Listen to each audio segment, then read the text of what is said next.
Okay, guys, let's get it started. We're back again with Flawless Finance going live with the CEO, episode 13. And in this going live, we normally talk about a wide range of stuff: football, basketball, business, finance, economics, politics. We kind of just go in any direction we feel like. Sometimes we talk about boxing, wrestling. Yeah, we just go in whatever direction we sort of feels right. So let's start off looking through the news. Let's see what we got. Of course, we got Lakers icon Magic Johnson shading Anthony Edwards over Michael Jordan comments. And this was when Magic Johnson responded to Anthony Edwards saying, I never respond to a guy who's never won a championship. He didn't win a college championship. I don't even know if he won a high school championship. Some spicy words from Magic Johnson there, where we had Anthony Edwards originally make the comment, something to the effect of Jordan's rings weren't, as legit as they are now because he wasn't playing against any skilled players and Jordan was the only skilled player around at the time. I can definitely understand why Anthony Edwards would make that comment. Just looking like if you watch the two games side by side, like a game from 1990 to a game in 2024 side by side, you're gonna see a lot more what is perceived as technique. Definitely, they're probably more athletic. They're shooting from further out. Offensive players are a lot more dynamic. They don't just have one sort of skill set. At this level, to some extent, everyone in the NBA for the most part can shoot from all three levels. Everyone can dribble the ball a bit. It's got a bit of a bag. They're not, they're no Kyrie Irving, but a lot of people at least have something in their bag that they can go to and some handles. Whereas in the 90s, it was a lot more rigid in terms of offense. 3-point shots weren't really made. It wasn't really a thing. Like when Michael Jordan started his career, there was no 3-point line. So that was even a later addition to the game. And remember at the time, even guys like Michael Jordan saying, I don't really want to become a good 3-point shooter. I remember him saying that in an interview, like it's not important for him to learn how to do that because he feels like it would take away from his mid-range bag, which he was the master of. So looking at the two games side by side, I can understand that sort of perspective from Anthony Edwards, but Magic Johnson, he's always going to be protective over his era. He's got some spicy words for Anthony Edwards, saying he's never won a championship, didn't win in college or high school. But yeah, because I understand it's probably a sore subject for Magic a bit, the way he went out and the way his career ended. But you have to give props to the new generation Magic. They're it's always to progress the game. That's what they're doing. Adding in that 3-point shooting, adding in that dynamic scoring. You've progressed the game. That being said, it's sort of widely regarded that in the 90s they were playing better defense. Probably was a lot more physical, a lot more of a stiffer form of defense compared to what we have now, where comparatively, like I said, putting the two games side by side, you think that's a bit soft. You're getting fouls given for, stuff that really wouldn't have even been called back in the day, but you're giving technical for. It used to be violent back in the 90s. You'd see some crazy players really just going at it and not holding back. Whereas nowadays, maybe Magic's got a point in saying, maybe the game's gone a bit too far the other way. Magic's not saying that, to be fair. Magic isn't saying that. He's not even saying that Anthony Edwards is wrong. He's not even saying that because he sort of is right. Anthony Edwards. Anthony Edwards sort of is right, but Magic saying he's just sort of disrespecting Anthony Edwards in that way. He's just sort of writing him off. He's not actually saying he's wrong, which I find is quite interesting because looking at it, he's not really. So I'd be interested to know what you guys thought of this. Do you think Magic Johnson's making a good point, or do you think Anthony Edwards is right in this situation? Be really curious to know what you guys think. Let me know in the comments below. Let's see what else we've got here.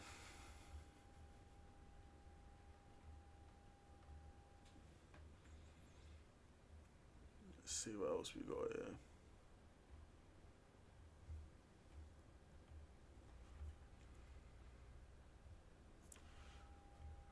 Do.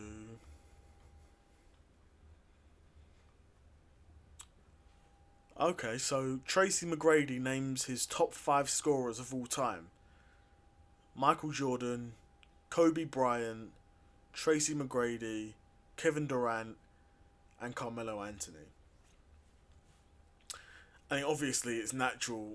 I mean, you can see from this that Tracy McGrady, prefers a certain style of basketball, and that's sort of the era that he was in. He was in that Michael Jordan, Kobe era, and he was up there with the best of them as well. A player ultra athletic, a player who had a great mid range bag. For the time, was probably a respectable 3 point shooter, but it was really a different era where 3 point shooting wasn't really how it is now. Now you'll have the average is probably 35% from three. So if you're shooting anything less than that, you're sort of seen as a below average scorer. Back in those days, to be fair, even if the numbers in terms of the percentages, in terms of what was made, percentages was similar, the amount shot, you can't even compare it to the amount shot back in those times to what is shot now. So you can't even compare that. But yeah, Michael Jordan, of course, that speaks for himself. The GOAT, 6 championships, a player who can make every kind of shot you needed.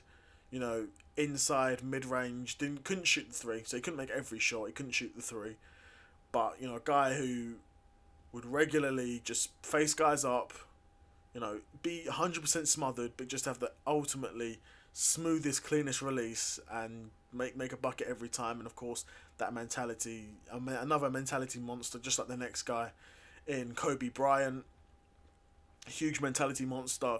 It's hard to have conversations about Kobe Bryant without mentioning Michael Jordan, because they are very similar in terms of play style. Kobe took a lot of Michael Jordan's moves. But similar to Michael Jordan, very tenacious defender. Could shoot the three better than Jordan, but still, even himself wasn't an amazing 3 point scorer. Great from mid range, similar to MJ when he could face guys up, take him into the mid range, take him dancing a bit, and just make those shots. They may even be completely smothered, but just with the ultimately cleanest release, was able to make shots. T-Mac, a guy who spent his time as one of the number one offensive options on each team he was on, whether that be the Magic or the Rockets. Obviously, I remember him at the Rockets always being, a real threat offensively, super athletic as well, big dunker, would always get the highlight reel for that. And then Kevin Durant, a player who is one of my favourite scorers of all time, one of my favourite players to watch, a guy who truly can do it all, offensively on the ball, can truly do it all. Whether that's take guys dancing from three, break ankles, dunk, post guys up, could snipe it from range, could bring the ball up the court. He was a guy who was spent most of his career probably at the 3 and 4 position, but ultimately could play 1 through 5, could guard 1 through 5. Was a guy that offensively and even defensively, it's not like he was a defensive liability. Defensively, could give you a lot also, and with his long reach and long wingspan, he would poke passes and grab steals, grab rebounds. Kevin Durant, a player who I'm not surprised to see on this list from Tracy McGrady at all. A really, really just top-notch scorer. But I would be interested to know, what do you guys think out of the 4 guys I really talked about in MJ, Kobe, Tracy McGrady, or Kevin Durant? Who do you think is the best scorer out of those 4 names? Be really interested to know what you guys think. Yeah. Then we'll talk about Carmelo Anthony. This is an interesting one for me because recently I come to the sort of epiphany that Carmelo Anthony might sort of be an overrated scorer. He's a player who was, of course, in the NBA for a very long time. No one can deny that. He definitely had longevity. But feels like him as a player was able to really dominate in an era that wasn't a scoring heavy era, if that makes sense. You know, in the time he was playing, it wasn't like he was playing in the, 3 point scoring era of today. He was playing, but he was nowhere near the main event option anymore, the first option on the team anymore. Of course, he joins the league in 2003, starting for Denver. Off the rip, very good scorer in terms of points. Off the rip, he's averaging 21 points a game in his rookie season. Shooting well from the field. Shooting well from the field. Great mid range. You know what you're getting with Carmelo Anthony. You're getting that great mid range. But ultimately, for me, was sort of interesting because in my head, I'm thinking Carmelo Anthony. You were one of the best scorers in an era filled with not amazing scorers. Now I'm looking at these times. I'm thinking, 2006 to 2012. This is, you've got LeBron as a main scorer. Kobe's getting a bit older, but Kobe's still getting buckets. This is before Harden, before Steph, before Russ. I mean, early days Russ, and early days KD. But yeah, before James Harden, before Steph, before Clay would really take the league into a whole different stratosphere in terms of scoring. Carmelo Anthony was one of the premier scorers in this time, but as you know, Carmelo shooting from three wasn't a tremendously consistent scorer from three. He would have some seasons where he was really able to sort of, knock down that three ball. And some seasons he'd be more efficient than others, and you'd see sort of later on in his career he'd start off shooting more threes, but that's where the league was heading. The league started to really become a 3-point shooting league. Around 2014, Melo was already 30 by then. His best years were behind him. That being said, of course Melo still had a lot to offer a team, but post he turned 30, it was all downhill from there. To be fair. But do you think Melo is a overrated scorer? I think he wasn't a great defender. He wasn't great at playmaking. Even though he could create his own shot, he wasn't a tremendous playmaker in terms of passes. Never averaged more than a couple assists a game. So really was nothing special like that. To be fair to him, he was still quite big. Had a physical presence offensively when he wanted to. But defensively, never seemed to really put that effort in because, offensively, I can remember, seeing Melo get the ball in a high post or low post, banging into his defender, spinning and laying it in. He was capable of that, but he would never, really sort of replicate that defensive tenacity or that physical tenacity in his defensive play. So I know we think of Melo, we think of super clean jump shots, nothing but net, immaculate mid-range. I'm thinking, was he a bit overrated? I don't know. I'm seeing his numbers here, and he had a really good run from, when he came into the league until about, 2016. So that's a 13-year run where he's probably one of the best scorers in the league at this time. Consistently averaging over 20 points a game. Reaching 28 points, 28 points twice.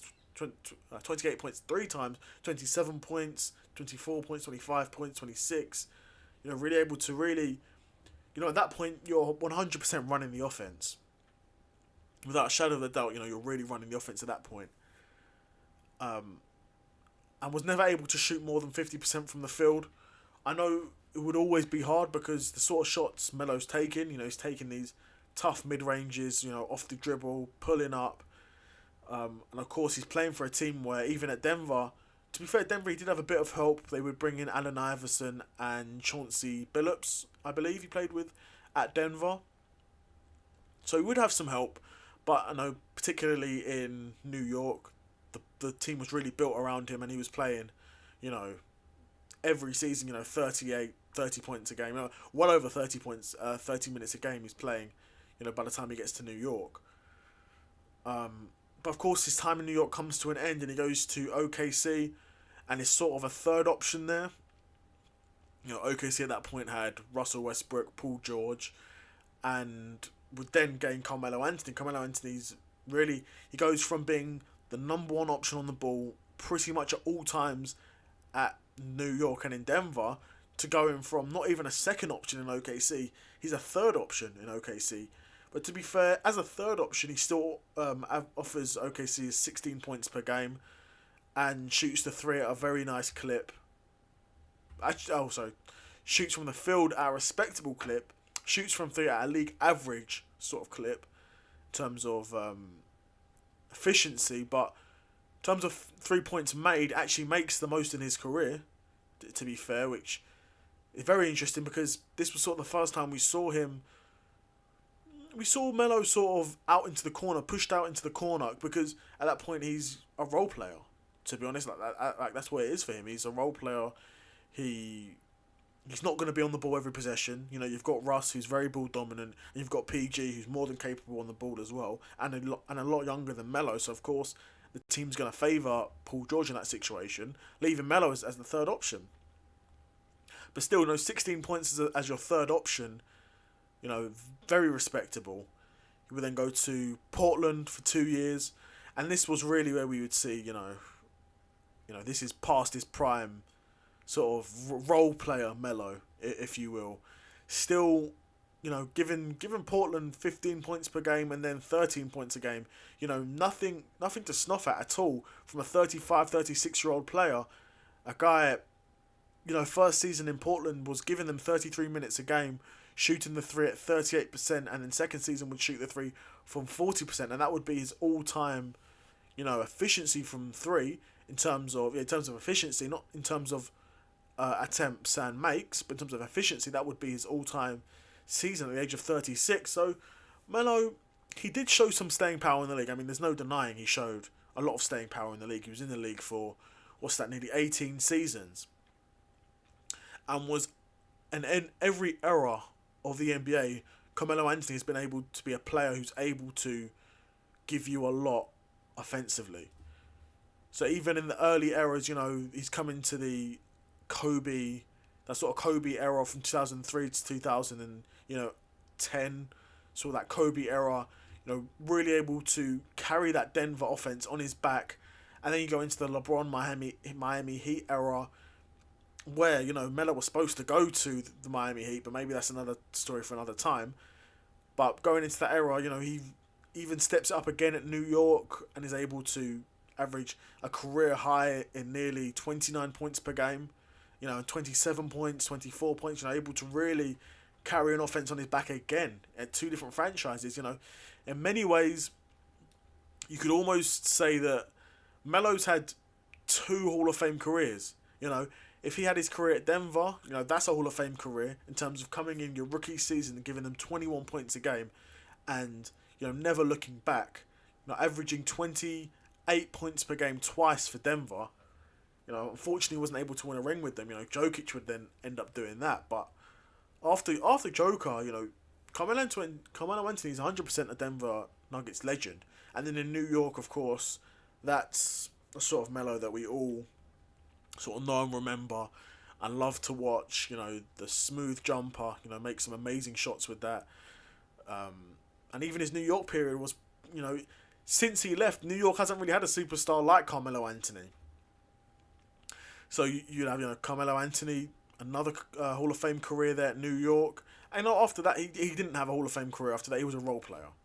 He was a role player in OKC, in Portland, and the Lakers. He was a role player, and then he was out of the league. But he had an amazing career, was able to carry the offense in two eras of the NBA and provide, something special or something different offensively in every era that he played in. So I suppose I would be really curious to know, what do you think of Carmelo Anthony? What do you think his legacy will be? Do you think he's an overrated scorer, or do you think he's perhaps underrated? We'll be really interested to know what you guys think. Let me know. Okay, let's see what else we got here. What else have we got here? Do, do, do, do, do.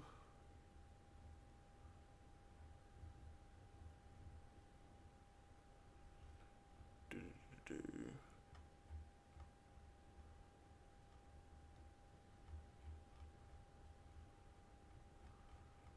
What else have we got here? There's not a great deal going on in the world of NBA at the moment.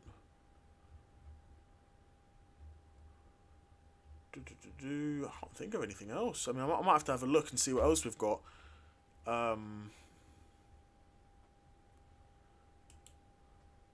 NBA's next stars. Let's see what they got here.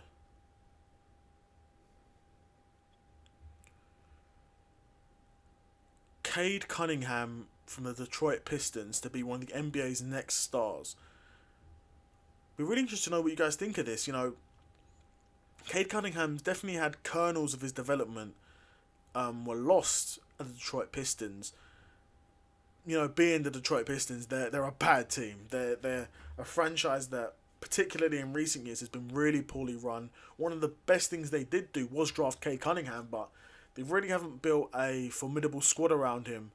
It seems like the Pistons were sort of just happy to continue to wail in not even mediocrity. You know, they're one of the worst teams in the league.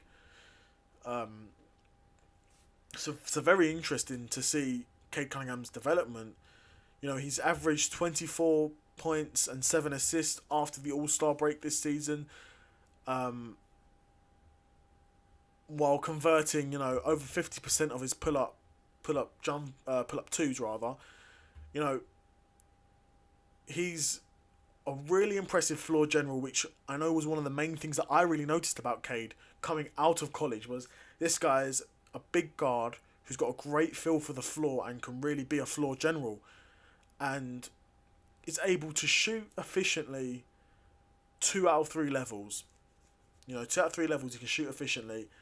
Wasn't an amazing 3-point shooter in his first season, but sort of rectified that in his following seasons and showed that was something he was really willing to work on. You know, he's got a great brand of basketball, but he just needs to persist for a longer period. And we need to see some better pieces around him as well. I think building upon last year's progress feels very likely. I don't think it's possible. I think it's very likely. I think he's going to be really trying to push it this season and see if he can try to drag the Detroit Pistons into somewhere respectable, because he hasn't been so far. But if he's as good of a player as we think he will be, it's something he will be capable of. Now, Detroit is far, far, far away from a perfect team, far away from a dream team. And it seems like Detroit have really spent a bit of time developing some non-shooters, so that can really sort of mess up the flow of the play, because sometimes you need to be able to run a set, get someone open and knock down the three, and they don't necessarily have that expertise in the squad.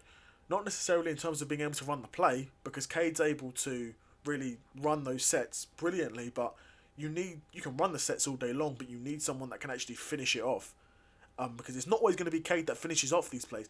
Cade will often start them because he's their point guard and he's a very good player. So he might start these plays, but it's not always going to be on him to finish the plays.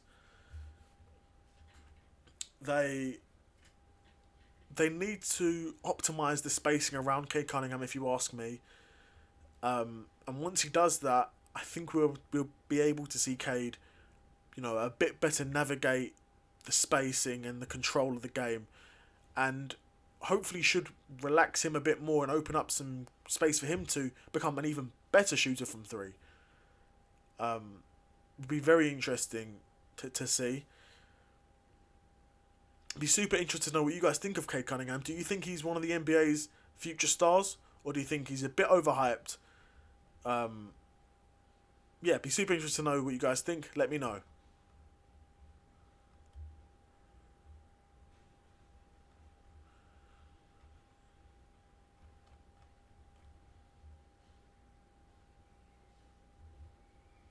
What else have we got here?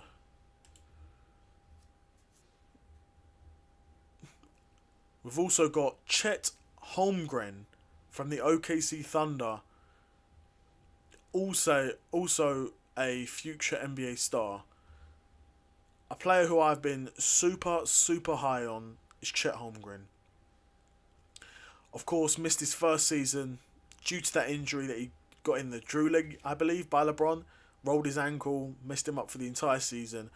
But Chet Holmgren was a player I was so excited for when he was going to enter the league. He was a player that I was more excited for Chet than I was about Wembanyama.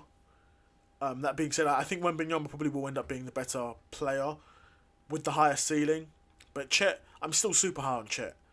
You know, I was seeing him do the similar stuff that Victor Wembanyama was doing, but Chet was doing it in the American college scene, which is a very competitive scene, super hard, super high level. But I'd be super excited to see what we can see from Chet Holmgren next season. You know, just imagine what he'll be able to do with a year's experience on his CV and a bigger role. You know, Holmgren's accessory work is excellent, but he has the fluidity of the off the dribble to finish more complex attacks. He's got a lot of versatility about him. You know, Holmgren isn't a player that necessarily needs to be very ball dominant, isn't necessarily a player who needs to have the rock in his hands 24/7 on the ball, which suits perfectly because he's got players on the OKC Thunder around him that sort of can. You know, you've got your SGA, who off the rip on the ball is amazing. Not a tremendous 3-point scorer, but OKC is one of the best built squads in the NBA. There's no doubt about it. And Chet showed flashes of his, you know, deep offensive bag last season where we would see, you know, end-to-end takes, pump and drives, you know, back to the basket fadeaways, hezzy pull-ups, mid-ranges. You know, the list goes on from Chet. You know, offensively was really impressive to me. And now the OKC Thunder are now built to indulge the depth of his arsenal, replacing Josh Giddey with Alex Caruso at once boosts the floor spacing and diminishes the ball dominance, both of which should result in Holmgren taking on more offensive responsibility, and any improvement and extra usage on the end is gravy. Because unlike other teams, Holmgren was drafted into a great team. A team which was definitely going to make use of Holmgren, 100%, but wasn't a team that from day one is the keys have been given to Holmgren, and you know, OKC aren't like, oh, we need this guy to make or break, because if this guy doesn't work out, our franchise is screwed. Like how it is at the Pistons with Cade, they're really hanging their hopes on Cade being able to really, you know, continue to step it up and continue to deliver at a high level, because if they don't, their franchise is set back another 5 years, another however many more years, which isn't the case for Holmgren in OKC, where, okay, Chet's not having a great game, SGA, you can handle the ball, Jalen Williams, you know, I'm drawing a blank. There's a few guys at OKC, offensively in particular, that are really able to do special things with the ball, and Holmgren's one of them. Of course, Holmgren is one of them, but he's not the main one, which is good and bad. But even in the short period he's been in the league, he's already shown his defensive acumen. He's, even now, probably one of the more elite rim protectors in basketball, without a shadow of the doubt. He was second most in terms of contests at the hoop. You know, in terms of contesting at the rim, he was second in the entire league, and it's his second season. And to put a cap on Holmgren's year 2 possibilities, you know, I wouldn't recommend it. This guy could take everything that's on the table, you know, bar MVP. I think realistically, I don't think we'll be seeing him in the MVP talks, but I wouldn't be surprised if we saw Chet in most improved player talks, if we saw Chet in all defense talks, and if we saw Chet in all-star talks also. Wouldn't surprise me. But what do you guys think of Chet Holmgren? Do you think he's another one to possibly be one of the NBA's future stars? I'd be super interested to know what you guys think, and let me know in the comments below. Alright guys, I'm out. Peace.